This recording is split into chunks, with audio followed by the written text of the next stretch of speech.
ఆ పాలు పొంగుతున్నాయి, ఆఫ్ చేయండి, లేకపోతే నేల పాలు అవుతాయి. ఏం చెప్పినా వినరు కదా. వస్తున్నా, లాగించు, బాగా తిను. ఒక్క నిమిషం ఇక్కడ ఉంటే ప్లేట్ మొత్తం ఖాళీ చేస్తాడు. ముందు గణపతికి పెట్టారు. ఇల్లు బాగుంది కదూ? బాగుంది. దేవుడా నువ్వే రక్షించు. 4000 స్క్వేర్ ఫీట్ ఉంటుందిగా? లేదు లేదు, 5000 స్క్వేర్ ఫీట్. 5000 స్క్వేర్ ఫీట్ ఉండదు. 5000 కొట్టానంటేనా ఉండదని చెప్తాను. మీ ఇల్లు ఎన్ని స్క్వేర్ ఫీట్లు? మా ఇల్లు ఎన్ని స్క్వేర్ ఫీట్లు అంటే అది కార్ పార్కింగ్ కన్నా. కిచెన్ చాలా బాగుంది. లేదు, అది మా ఇల్లు. మామూలు అన్నిళ్లలాగే ఉంటుంది. అవును, అన్ని ఇళ్లలో ఉంటుంది. మన వేలుగారి సెట్ చాలా బాగుంది. ఏది? అక్కడ దండం పెట్టుకుని ఇక్కడికి వచ్చి 2 పెగ్గులు కొట్టొచ్చు. స్కార్చులన్నీ ఉన్నాయి. కరెక్ట్ గా చెప్పారు సార్. సెంటర్ లో ల్యాండ్ కొని ఇంతకన్నా గొప్ప ఇల్లు కడతారు చూడండి. ఇంతమంది శాపం పెట్టించిన డబ్బులని ఇప్పుడు ఎవరికీ తెలియదు చూడండి. సత్యం, ఏవేవి చేసి ఉంటే ఇన్ని డబ్బులు వచ్చి ఉంటాయి. అలా సంపాదించిన ఎంత కష్టం నీకేం తెలుసు? ఇల్లు సూపర్ గా కట్టారు సార్. ఎంత ఇల్లు కట్టడానికి నేను పడ్డ కష్టం నాకు మాత్రమే తెలుసు. నెక్స్ట్ అదిగో కనపడుతుంది, ఆ ప్లేస్ కొనాలి. కానీ అది కొనడానికి ఇంకో 2-3 సంవత్సరాలు పడుతుంది. వేలుగారు, స్వామి వచ్చారు. అదిగోండి అక్కడ. స్వామి నమస్కారం. ఈ మనిషి వస్తేనే నాకు టెన్షన్ వస్తుంది. అటు పక్క నుంచి రండి. ఇల్లు కనుక్కోవడానికి కష్టపడ్డారా? నమస్కారం సార్. తిని చూడండి, చికెన్ తో స్పెషల్. సార్ మీరు బ్రాహ్మణ్ కదా, ఇవన్నీ కూడా తింటారా? సుకు, మనమే కదా ఇవన్నీ టేస్ట్ చేయాలి. అందుకని ప్రతి ఒక్క టేస్ట్ తెలిసి ఉండాలి. లేకపోతే ఫేస్బుక్ లో మన గురించి ఎలా పడితే అలా రాస్తారు. ఫేస్బుక్ అనగానే గుర్తుకొచ్చింది, తింటూ ఫేస్బుక్ లో పెడదాం. అందరూ ఇలా చూడండి, విత్ చికెన్ తో కలిపి. ఏం క్యాప్షన్ పెడదాం? సముద్రంలో అలల తాకిడి, బిర్యానీలో చికెన్ చిందులు. ఎలా ఉంది ఇవన్నీ? స్వామి ఇలాంటి క్యాప్షన్ చూస్తే నన్ను పెద్ద కవి అనుకుంటున్నారు అందరూ. Sir, thank you.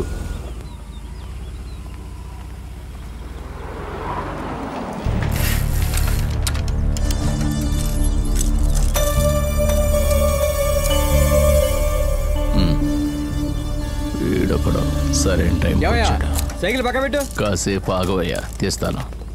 ఎవరు స్వామి? ఏం చేస్తున్నావయ్యా? కారు వెళ్లకుండా సైకిల్ అడ్డు పెట్టావు. ఎవరు నువ్వు? నీ తాతన్రా, నచ్చలేదా? ఓ, ఇతనా మీ మామ?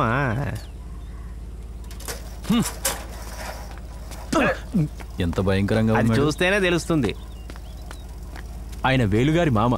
చాలా పెద్ద కుటుంబం. అవునా? ఏంటి సార్ మీ మామ చాలా కోపంగా ఉన్నారు? గృహప్రవేశానికి పిలవలేదా? పెద్ద మామ పనికిరాని ముసలాడు. ఏదో బాగా దూరపు చుట్టం, అంతేకాదు నేను ఇప్పుడు పెద్ద ఇల్లు కట్టుకున్నాను కదా, అందుకే ఆయనకి ఈర్ష్య. సరే, నేను బయలుదేరతా. అరే, మీరు అలా వెళ్ళిపోతే ఎలా స్వామి?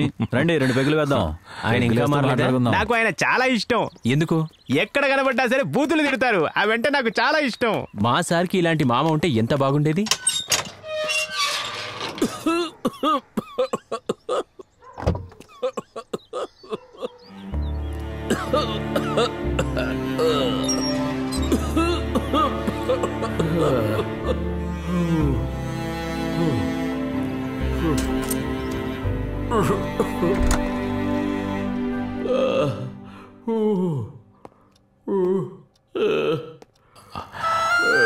ఏమైంది?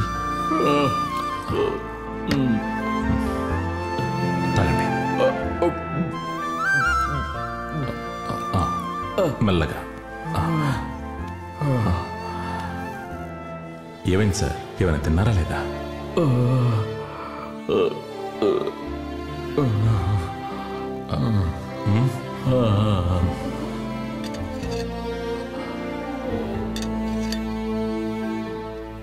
సచిన్, మీరు నన్ను అనవసరంగా టెన్షన్ పెట్టొద్దు. లాస్ట్ 2 వీక్స్ నుంచి నాన్న బెడ్ మీద నుంచి లేవలేదు. నేను షూటింగ్స్ లో చాలా బిజీగా ఉన్నాను. ఆయన్ని చూసుకోలేకపోతున్నాను. కాబట్టి నువ్వు వచ్చి ఆయన తీసుకుని వెళ్ళాలి. నాన్న ఇష్టపడేగా అక్కడ ఉన్నారు. ఇప్పుడు నేను వచ్చి ఆయన తీసుకెళ్తే ఆయన బాగా కంగారు పడతారు. ఇలా చెప్తే ఎలా సచిన్? మనం ఎవరో ఒకరిని చూసుకోవాలి కదా.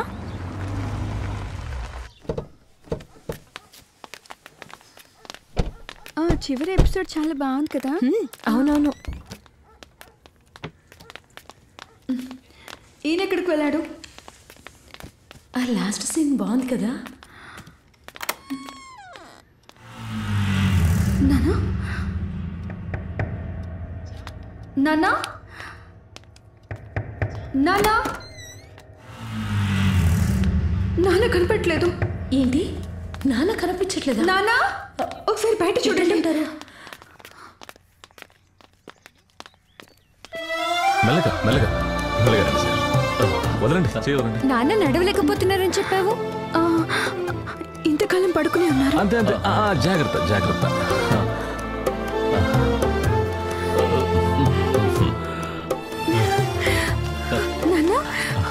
ఆకలేస్తుందని చెప్పారు, అందుకే గంజి పెట్టించాను.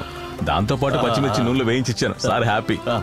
లంచ్ తర్వాత నువ్వు ఇచ్చిన స్వీట్ చాలా అద్భుతంగా ఉంది.